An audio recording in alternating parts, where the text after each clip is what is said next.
Hey guys, welcome to Gregsbeerreviews today. Let's go see what's in the fridge today, guys.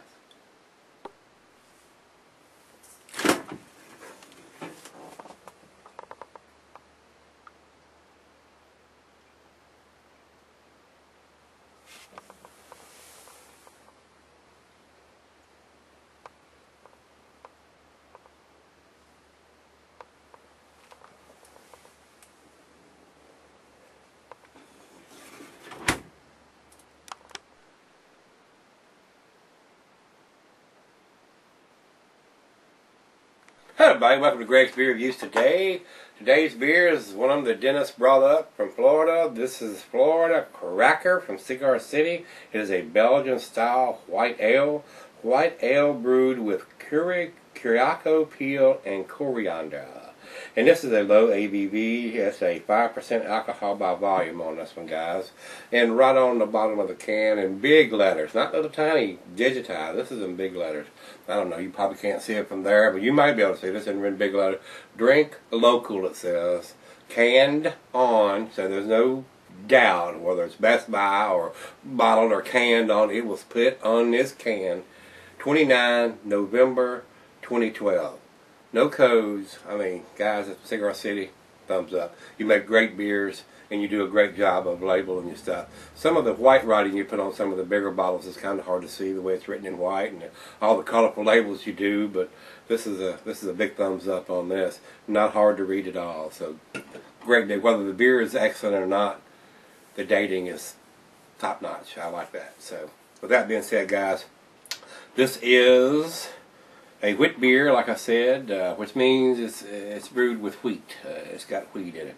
And a lot of times people will do different things when they pour wheat beers and Hefeweizens and stuff, and about shaking the stuff around and mixing it up. Sometimes I do, sometimes I don't. This depends on the mood that I'm in, if I want that big taste and all that. So this one, I'm kind of going to pour everything in it, so we're wanting to, we don't want to shake it up because it's going to explode if you do that when you try to open it. But you want to kind of mix it around a little bit, and even at the last little bit of it, to swirl that around and get it into the glass if you're into that stuff there, guys. So the food pairings for this beer, the cheeses are peppery, Monterey, pepper jack, sharp, blue, brick, Edam, your feta. The meat for this is poultry, fish, and shellfish. The glassware is a pint glass, Becker, Stein, the mug, the tumbler, the Pilsner glass, and I am using this as my Pilsner glass, guys. This is what I use. So on the back of the can, it's got a little story about the Cracker Cowboys of Florida. It's almost written so small you need a magnifying glass to read it. Or either that, I'm just getting old. What do you think, guys? The Cracker Cowboys of Florida were colonial-era settlers, often of Scottish-Irish descent, who arrived in Florida when Spain traded their territory of La Florida to the English. The term cracker in Florida usage relates to the whip these cow hunters use to herd cattle in Florida palmetto prairies. Called, and I'm going to butcher this up, quagueros by the Spanish. These hardy and hard-working cracker cowboys helped to shape the history of Florida, the nation's oldest cattle-raising state. We brew Florida Cracker White Ale with unmalted wheat, orange peel, and coriander, and then fermented it with a French saison yeast strain to give it a spicy and dry finish, perfect for a warm day on the Palmetto Prairie, or even on the beach down there. So I wish I was down there. It's been kind of chilly here. It had a snow the other day, so as the older I get, the more I hate the colder weather. If I live to be another 10 years old, I might be thinking about moving to Florida, so we'll see how that goes, guys. On with this beer thing, the beer is not recommended for extended cellaring, so this one was done in November, so what do you think? Let's not cellar it any longer. No special opener needed for that. Cans is the way to go on a lot of the beers, guys.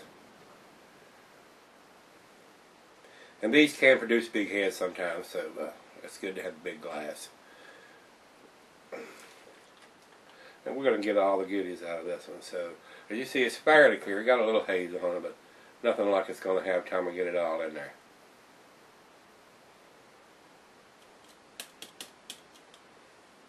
Yeah, we got it all. Alright, guys. Well, I can smell it from here. Wow.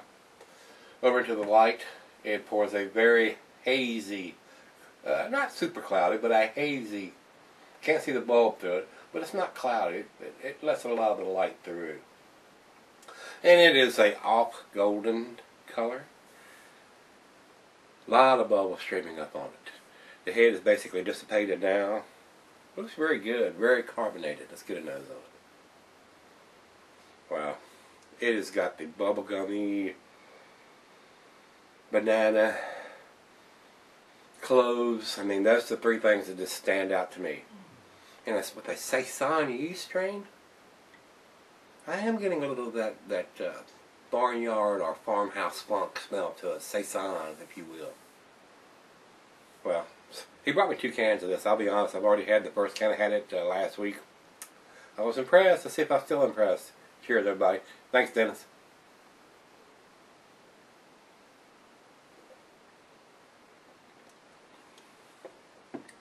Oh, yeah. Very nice.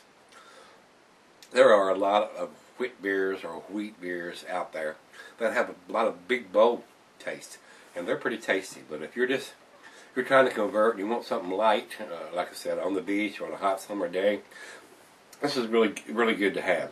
The availability on this is rotating, so I mean they do this in the summertime, I'm sure, because this is summertime type bill. But as you can see, rotating, they do this in the wintertime too. So very nice. Wintertime is not much in Florida. It could be 80, 90 degrees in wintertime down there, so very pleasant. No alcohol at all. Just a little slightly different with that Saison strain yeast. Very tasty though. Very easy drinking. Very sessionable. Very, very sessionable. So very tasty, guys. Just right out of the fridge, 40 degrees. We'll let it warm up just a hair. Let the other half taste it before I sit here and sip it all, and we'll come back and do a final chug. So be right back. All right, guys, I'm back. Very, very good beer. Not my style. I don't drink a lot of these type beers. It would be a very pleasant beer on a warm, sunny day, man. It's one of those easy drinking, lighter, what I call lawnmower beers, but very nice. Final chug.